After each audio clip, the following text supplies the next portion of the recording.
Assalamualaikum warahmatullahi wabarakatuh. Perkenalkan, nama saya Nuzul Ahmad dengan NIM A1C222049, Prodi Pendidikan Matematika kelas R003. Jadi kali ini saya akan membahas tentang makalah saya tentang memahami definisi, prinsip, dan hakikat belajar. Menurut Sukmadinata, belajar merupakan diperolehnya kebiasaan-kebiasaan, pengetahuan, dan sikap baru. Belajar dikatakan berhasil jika seseorang mampu mengulangi kembali materi yang telah dipelajarinya, sehingga belajar semacam ini disebut dengan rote learning, belajar hafalan, belajar melalui ingatan, by heart, di luar kepala tanpa mempedulikan makna. Demikian pula menurut Hilgard, bahwa belajar adalah suatu proses di mana suatu perilaku muncul atau berubah karena adanya respon terhadap suatu situasi.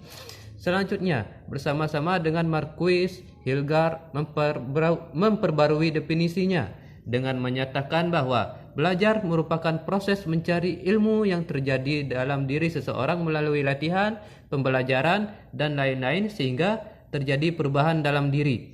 Ada banyak teori-teori belajar, di mana setiap teori memiliki konsep atau prinsip-prinsip sendiri tentang belajar yang mempengaruhi bentuk atau model penerapannya dalam kegiatan pembelajaran. Masing-masing teori memiliki kelebihan dan kekurangan. Adapun aplikasi belajar yang dipilih yaitu: yang satu, teori belajar behaviorisme. Teori ini berisi tentang perubahan tingkah laku yang terjadi karena pengalaman belajar. Belajar itu sendiri merupakan interaksi antara stimulus dan respon.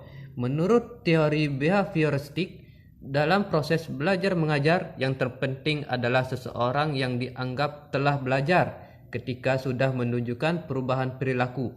Dari teori ini juga, proses pembelajaran dapat diartikan sebagai stimulus dan respon. Dan kedua, teori belajar kognitif.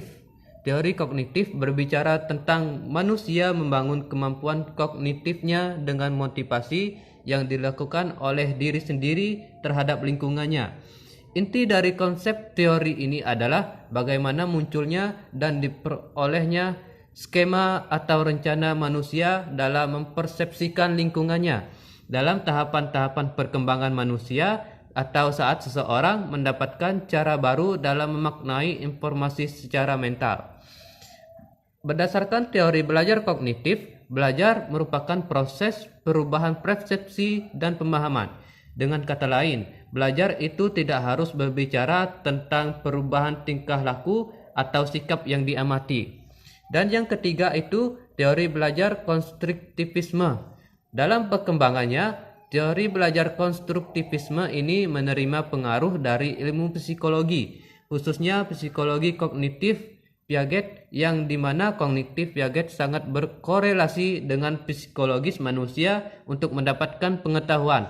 Jadi, bisa dikatakan bahwa belajar adalah suatu proses yang dilakukan oleh murid atau peserta didik dalam membangun pengetahuan. Teori ini menekankan seseorang yang belajar memiliki tujuan untuk menemukan bakatnya, menambah pengetahuan atau teknologi, menambahkan pengetahuan yang dimilikinya, dan lain-lain yang dibutuhkan untuk mengembangkan dirinya. Dan yang terakhir adalah teori belajar humanisme. Teori belajar ini lebih cenderung melihat perkembangan pengetahuan dari sisi kepribadian manusia. Hal ini dikarenakan humanistik itu sendiri merupakan ilmu yang melihat segala sesuatu dari kepribadian manusia.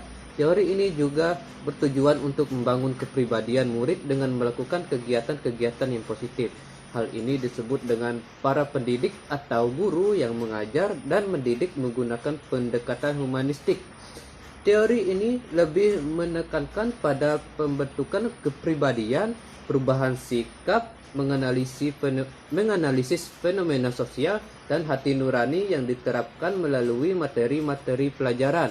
Maka dari itu dapat dikatakan bahwa guru atau pendidik sangat berperan sebagai fasilitator.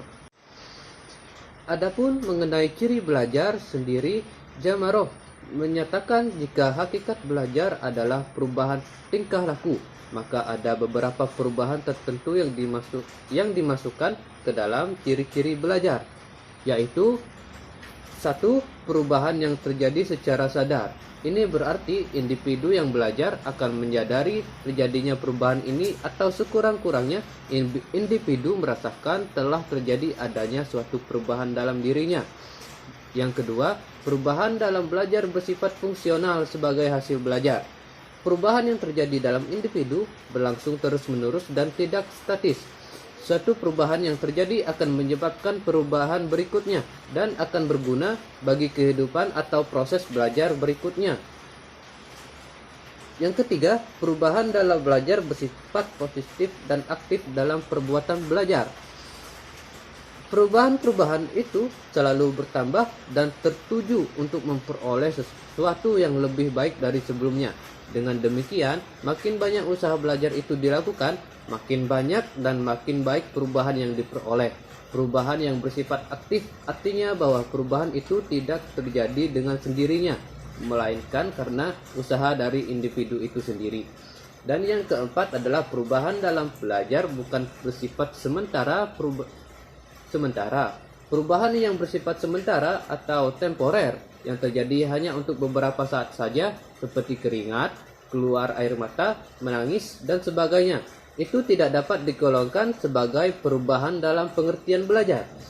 Perubahan yang terjadi karena proses belajar bersifat menetap atau permanen. Ini berarti bahwa tingkah laku yang terjadi setelah belajar akan bersifat menetap. Misalnya, kecakapan seorang anak dalam memainkan piano setelah belajar tidak akan hilang, melainkan akan terus dimiliki dan bahkan makin berkembang bila terus dipergunakan atau dilatih. Yang kelima, perubahan dalam belajar bersifat positif dan aktif. Ini berarti bahwa tingkah laku itu terjadi karena ada tujuan yang akan dicapai. Perubahan terarah pada perubahan tingkah laku yang benar-benar disadari. Dan yang terakhir adalah perubahan mencakup seluruh aspek tingkah laku. Perubahan yang diperoleh individu setelah melalui proses belajar meliputi perubahan keseluruhan tingkah laku. Jika seseorang belajar sesuatu, sebagai hasilnya ia akan mengalami perubahan tingkah laku secara menyeluruh dalam sikap, kebiasaan, keterampilan, pengetahuan, dan sebagainya. An-Nur Rahman menyebutkan bahwa proses belajar adalah proses yang tidak singkat dan tidak terukur, dan dalam pembelajaran guru dituntut untuk mampu mengembangkan potensi-potensi peserta didik secara optimal agar dalam proses pembelajaran guru dapat meningkatkan potensi siswa secara komprehensif. Maka pembelajaran harus dikembangkan sesuai dengan prinsip-prinsip yang benar dengan berdasar pada kebutuhan siswa untuk belajar. Mengutip dari Muhaimin, Indah Qamsiyah mengungkapkan bahwa prinsip-prinsip ini tidaklah mutlak sehingga disebut sebagai prinsip dan bukan hukum. Oleh karena itu, tidak heran bila antara ahli satu dengan lainnya memiliki perbedaan pendapat mengenai prinsip-prinsip belajar ini. Namun, Dimyati dan Mujiono menyatakan bahwa ada prinsip yang berlaku secara umum dan dapat digunakan sebagai panduan dalam upaya pembelajaran. Dimyati dan Mujiono memberikan 7 prinsip pembelajaran, sedangkan An-Nur Rahman dan Indah Qamsiyah memberikan 8 prinsip pembelajaran. Berikut prinsip-prinsip pembelajaran tersebut. 1. Perhatian dan motivasi. Gage mengungkapkan bahwa tanpa adanya perhatian tidak akan terjadi proses belajar. Sedangkan untuk hadirnya perhatian tersebut maka harus ada motivasi. 2 hal yang penting untuk timbulnya motivasi adalah rasa kebutuhan dan minat terhadap yang dipelajari. 2. Keaktifan. Harus dapat dipahami bahwa seorang anak adalah individu yang merupakan manusia belajar yang ingin tahu. Anak memiliki dorongan untuk berbuat sesuatu, mempunyai kemauan dan aspirasinya sendiri, sehingga belajar hanya dapat terjadi bila anak aktif mengalami sendiri. Bila dicermati lebih dalam kerangka teori kognitif, belajar adalah proses aktif jiwa dalam mengolah informasi, tidak hanya menyimpannya begitu saja. Bila kita melihat dalam kerangka konstruktivis, maka kita lihat bahwa pengetahuan yang diperoleh dalam belajar adalah dari proses mengkonstruksi pengetahuan yang terjadi dalam diri anak. 3. Keterlibatan langsung atau pengalaman. Siswa yang terlibat dalam melaksanakan suatu percobaan atau peragaan akan memiliki intensitas keaktifan yang lebih tinggi dibandingkan daripada yang hanya melihat, mendengarkan, dan mengamati. Proses belajar dialami dan dilakukan oleh siswa yang terlibat.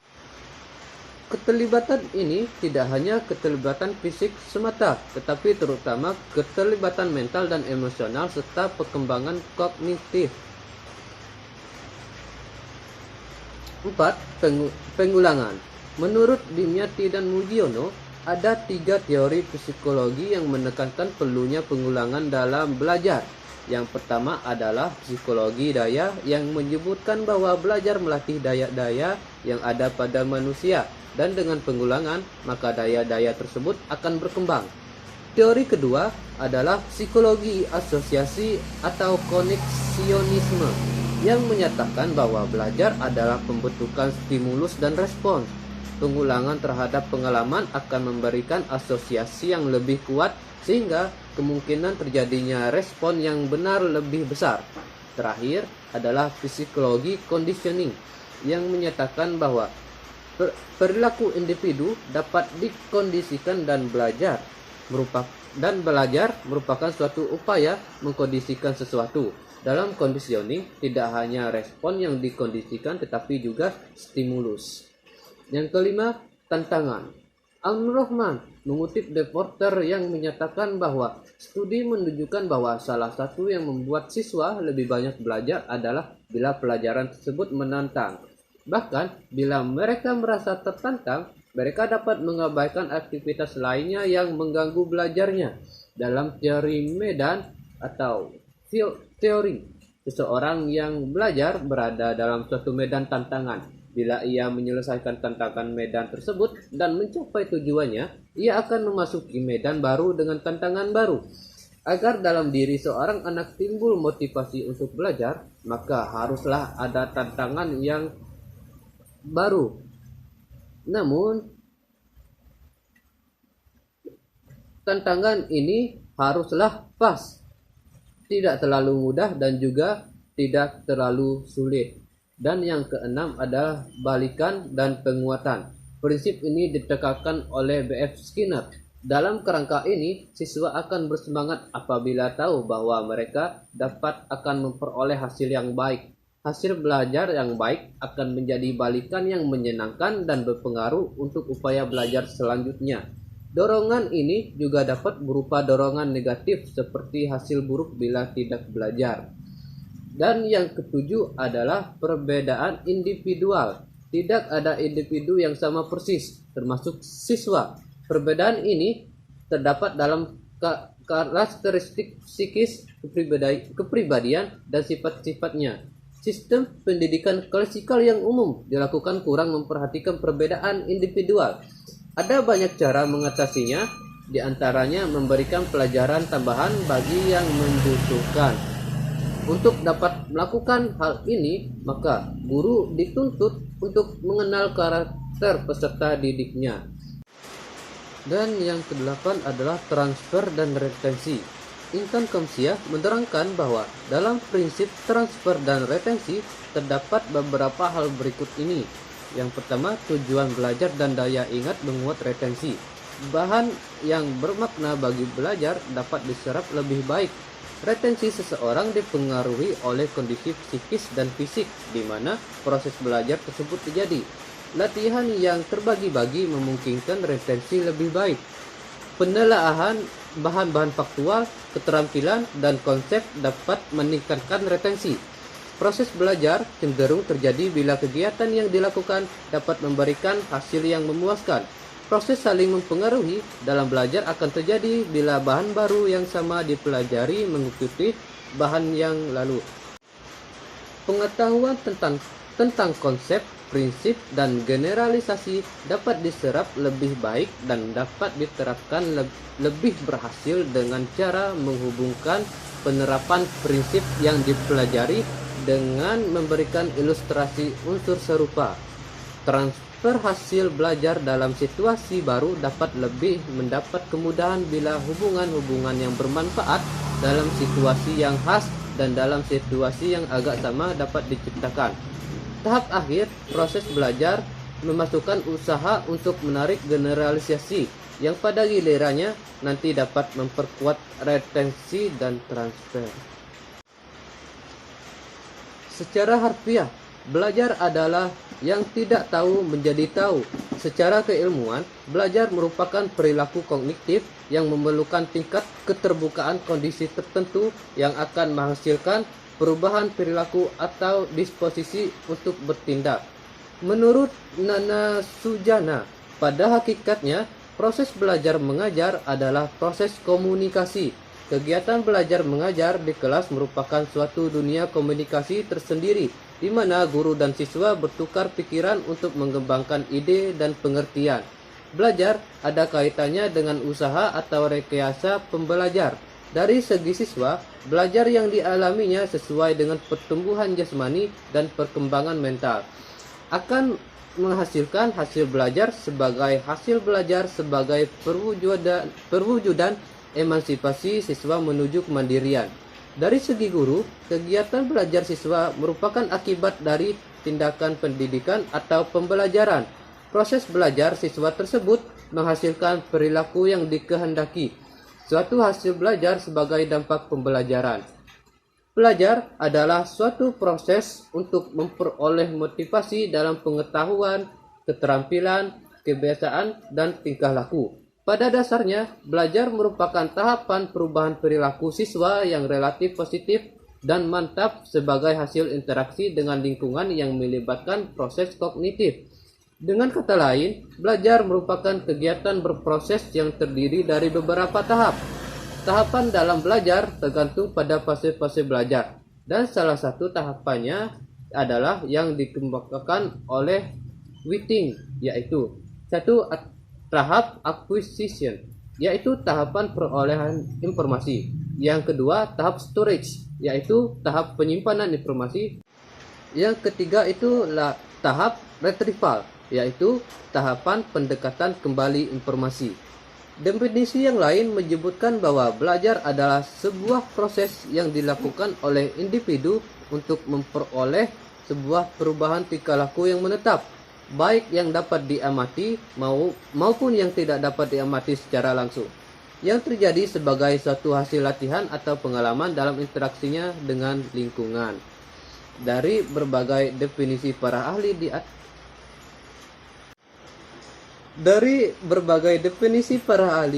para ahli dapat disimpulkan adanya beberapa ciri belajar, yaitu belajar ditandai dengan perubahan tingkah laku. Yang kedua, perubahan perilaku relatif permanen. Ini berarti bahwa perubahan tingkah laku atau yang terjadi karena belajar untuk waktu tertentu akan tetap atau tidak berubah-ubah. Perubahan tingkah laku tidak harus segera dapat diamati pada saat proses belajar sedang berlangsung. Perubahan perilaku tersebut bersifat potensial. Perubahan tingkah laku merupakan hasil latihan atau pengalaman. Pengalaman atau latihan itu dapat memberi penguatan. Dari beberapa pengertian belajar tersebut, kata kunci dari belajar adalah perubahan perilaku. Dalam hal ini, Benjamin S. Bloom mengemukakan perubahan perilaku yang terjadi sebagai hasil belajar meliputi perubahan dalam kawasan kognitif, afektif, dan psikomotor beserta tingkatan aspek-aspeknya. Yang pertama, kognitif domain atau kawasan kognitif adalah kawasan yang berkaitan dengan aspek-aspek intelektual atau secara logis yang bias diukur dengan pikiran atau nalar. Kawasan ini terdiri dari pemahaman, penerapan, penguraian, memadukan, dan penilaian. Yang kedua adalah affective domain atau kawasan afektif. adalah kawasan yang berkaitan dengan aspek-aspek emosional seperti perasaan, minat, sikap, kepatuhan terhadap moral, dan sebagainya. Kawasan ini terdiri dari penerimaan, sambutan, penilaian, pengorganisasian, karakterisasi. Dan yang ketiga adalah psikomotor domain atau kawasan psikomotorik. Adalah kawasan yang berkaitan dengan aspek-aspek keterampilan yang melibatkan fungsi sistem saraf dan otot dan fungsi psikis. Kawasan ini terdiri dari kesiapan, meniru, membiasakan, dan adaptasi. Sekian dari saya, Nuzul Ahmad. Apabila terdapat kesalahan atas pengucapan, saya mohon maaf. Wabillahi taufiq wal hidayah. Wassalamualaikum warahmatullahi wabarakatuh.